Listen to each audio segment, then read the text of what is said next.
క్రోధినామ సంవత్సరంలో కుంభరాశి వారి ఫలితాలు ఏ రకంగా ఉన్నాయో తెలుసుకుందాం. మరి కుంభరాశి నక్షత్రాలు తీసుకున్నట్టయితే ధనిష్ట 3, 4 పాదాలు, శతభిషం 4 పాదాలు, పూర్వభాద్ర 1, 2, 3 పాదాల్లో పుట్టిన వాళ్ళందరూ కూడా కుంభరాశిలోకి వస్తారు. మరి డేట్ ఆఫ్ బర్త్ తెలియదు, నక్షత్రం కూడా తెలియదు అనుకునే వాళ్ళకి నేమ్ స్టార్టింగ్ లెటర్ బట్టి కూడా రాసులు చూసుకోవచ్చు. సో నేమ్ స్టార్టింగ్ లెటర్ గు, గే, గో, సా, సి, సు, సే, సో, ద అంటే G letter, maximum G letter ఉంది, S letter, D letter. So అంటే ఎస్ లెటరే, ద అంటే డి లెటర్ కూడా వస్తుంది. వీళ్ళందరూ కూడా స్టార్టింగ్ లెటరు కుంభరాశి చూసుకోవచ్చు, ఫలితాలు అప్లై అవుతాయి డేట్ ఆఫ్ బర్త్ తెలియని వాళ్ళకి. ఇంకా కుంభరాశి వాళ్ళకి ఆదాయం 14, క్రోధినామ సంవత్సరంలో వ్యయం 14, రాజ్యపూజ్యం 6, అవమానం 1. కాబట్టి కుంభరాశి వారికి కూడా మిశ్రమ ఫలితాలు ఉన్నాయి క్రోధినామ సంవత్సరంలో. ముఖ్యంగా గురు అనుకూలత విషయానికి వస్తే గురువు లోహమూర్తిగా సంచారం చేస్తున్నారు, రాహుకేతులు కూడా లోహమూర్తులు, శని తామ్రమూర్తిగా సంచారం చేస్తున్నారు. ఆర్థిక విషయాల పట్ల జాగ్రత్తగానే ఉండాలండి కుంభరాశి వారు. ఎందుకంటే ఆర్థిక లావాదేవీలు అన్నవి కొంత సంతృప్తికరంగా ఉండవు ఈ క్రోధినామ సంవత్సరంలో. కాబట్టి ఫైనాన్షియల్ ట్రాన్సాక్షన్స్ అంటే అధిక ఖర్చులు ఏదైనా అవుతున్నా, ఒకరికి ఎవరికైనా డబ్బులు ఇవ్వాల్సి వచ్చినా జాగ్రత్త వహించండి. ఎందుకంటే డబ్బులు ఇచ్చారంటే అవి మళ్ళీ తిరిగి రావు, ఆర్థికంగా మీరు ఇబ్బందులకు గురి కావాల్సి వస్తుంది క్రోధినామ సంవత్సరంలో. కాబట్టి ఫైనాన్షియల్ విషయాల్లో, ఆర్థిక విషయాల్లో ముఖ్యంగా జాగ్రత్తగా ఉండాలి. కుటుంబ విషయాల పట్ల కూడా జాగ్రత్తగా ఉండాలండి, వ్యవహరించాలి. ఎందుకంటే చిన్న చిన్న మనస్పర్ధలు, భార్యాభర్తల మధ్యలో మనస్పర్ధలు రావచ్చు, కుటుంబ సమస్యలు, చిక్కులు, అధిక భారము, ఇవన్నీ కూడా కొద్దిగా ఇబ్బందిగా, మానసికంగా ఎందుకో ఇబ్బందికరంగానే ఉంటుంది, అంత రిలీఫ్ అనిపించదు అనమాట రాహుకేతు సంచారము అనుకూలంగా లేకపోవడం వల్ల. ఇక శని తామ్రమూర్తిగా సంచారం చేస్తున్నారు కాబట్టి కొంత మీకు పనుల్లో జాప్యం అది ఉన్నా కూడా పట్టుదల చాలా ఎక్కువగా ఉంటుంది కుంభరాశి వారికి. ఈ క్రోధినామ సంవత్సరంలో పట్టుదలతో ముందుకు వెళ్తారనమాట, అత్యధికంగా పట్టుదలతో ముందుకు వెళ్తారు. అంటే ఒక రకంగా చూస్తే కుంభరాశి వారికి క్రోధినామ సంవత్సరము ఆ మొండితనము పట్టుదలతోనే ముందుకు ప్రతి ఒక్కటి నెట్టుకొని వెళ్తారని చెప్పి మనకి ఈ రాశి ఫలాల్లో కుంభరాశి వారి ఫలితంలో అర్థమవుతుంది. అంటే ఎన్ని స్ట్రగుల్స్ వచ్చినా కానీ మొండితనము, ధైర్యము అండ్ స్పిరిచువల్ స్ట్రెంగ్త్ ఈ విషయం చాలా ఎక్కువగా ఉంటుంది. ఇక ఏప్రిల్ మాసంలో కొంచెం ఆర్థిక పరంగా ఒడిదుడుకులు ఉన్నా కూడా మే, జూను, జూలై, ఆగస్టు, సెప్టెంబర్ వరకు అనుకూలంగా ఉంది కుంభరాశి వారికి ఆర్థిక విషయాల్లో. కాబట్టి ముఖ్యంగా చెప్పుకున్నాం, ఎవరికి అప్పులు ఇవ్వటం కానీ, షూరిటీస్ పెట్టడం కానీ ఇవేవి చేయకూడదు ఈ సంవత్సరంలో. చేశారంటే కుంభరాశి వారు చాలా ఇబ్బంది పడతారు.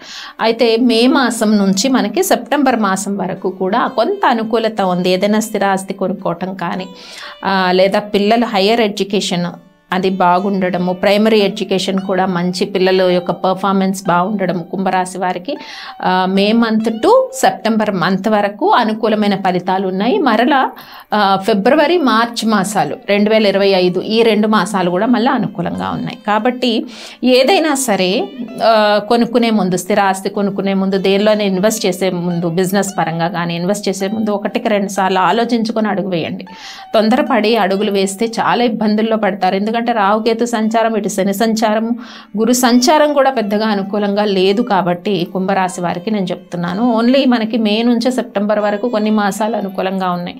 కాబట్టి ఇంకా నూతనంగా ఉద్యోగ ప్రయత్నాలు చేసేవారికి మే నుంచి సెప్టెంబర్ మాసాల మధ్యలో ఉద్యోగ ప్రయత్నాలు ఫలిస్తాయి, గవర్నమెంట్ కానీ ప్రైవేట్ రంగంలో కానీ.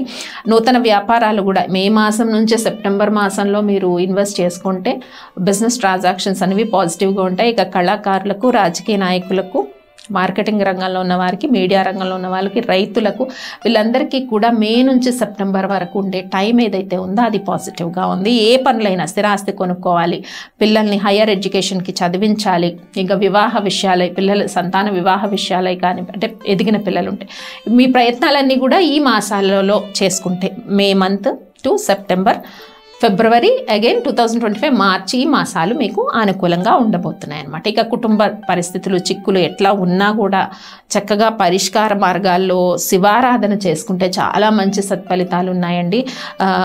ఈ మాస శివరాత్రి వచ్చినప్పుడు మహాన్యాస రుద్రాభిషేకం శివుడికి చేయించుకోవడము, శనేశ్వరుడికి తైలాభిషేకం చేయడము, ఇవి చేసినందువల్ల చక్కటి సత్ఫలితాలు ఉంటాయి. ఇక గురువారం రోజు పరిహారాలు చాలా జాగ్రత్తగా రాసుకోండి.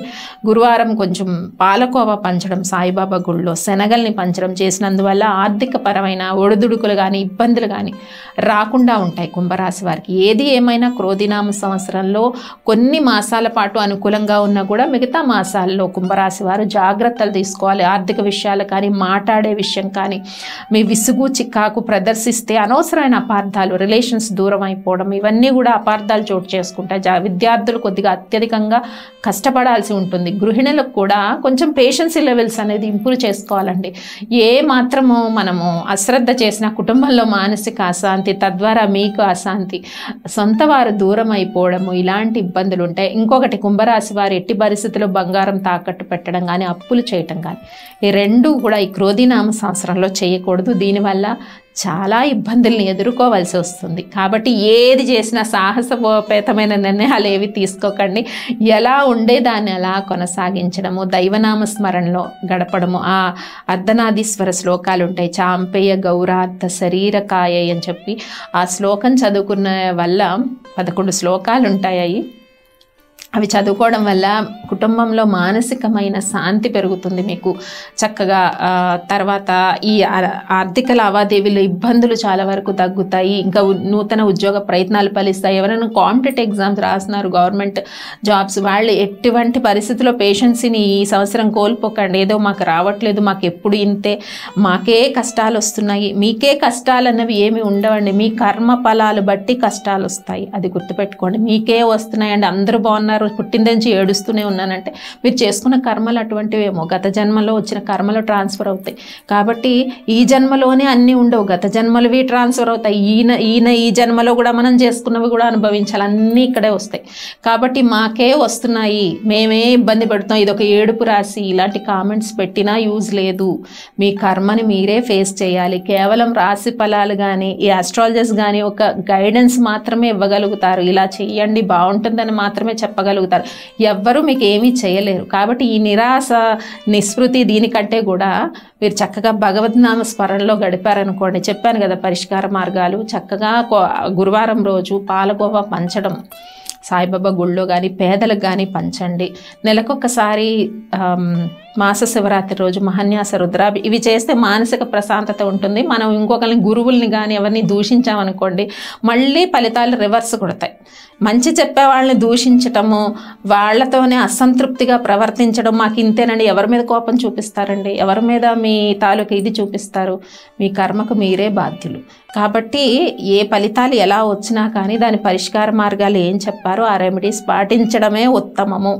అంతే. ఇక్కడ కుంభరాశి వారు అందరూ కూడా చెప్పిన ఫలితాలని శ్రద్ధగా పాటించండి. అలాగే మనకి రిట్రోగేషన్ టైం ఉంది, Saturn retrogression time June 29th to November వరకు, November 15 వరకు. ఈ టైంలో కూడా జాగ్రత్తగా ఉండండి. ఇందాక మనం చెప్పుకున్నాం మే నుంచి సెప్టెంబర్ వరకు కొన్ని ఉద్యోగ ప్రయత్నాలు ఫలించడం, విద్యార్థులు హైయర్ స్టడీస్, కొన్ని వివాహ నిశ్చయాలు, ఈ విషయాల్లో అనుకూలత ఉంటుంది. మళ్ళీ June 29 నుంచి నవంబర్ వరకు పనుల్లో జాప్యం ఉంటుంది. ఆ విషయాల్లో జాగ్రత్త తీసుకోండి. స్వస్తి.